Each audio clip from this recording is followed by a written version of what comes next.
E para njërë duhet kishe ulluritur ditën e zgjedhjeve nëse ti po shije që kishte një krim elektoral. Po bëshin veprime. Po, dhe aty ta ndalje procesin e votimit. Por Sara Milen ka patur koherencë deklaratash. Mund të dalim, le të jetë koherenca i e ka thënë 7 herë.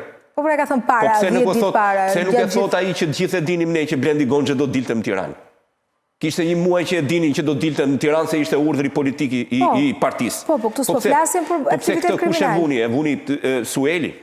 Pa, këtë e vuni Sueli, atë e vuni Poja, këtë e vuni Çim Xhabafti, atë e vuni Bajrat, këtë e vuni, po ti ç'a vure? Me historitë e tyre po ti humbe Tiranën, më? Humbe Tiranën që është baza. Tirana e ndryshon. A ndikoi Poja në Durrës me 3 votat e veta, po mas e ka ndikuar edhe Sueli në Elbasan. Çështja është ti ku ishe, dhe ku t'ja kërkon një gjë të tillë. Kjo tregon që edhe mas 2 vjetësh, kjo majorancë prap ka për të fituar.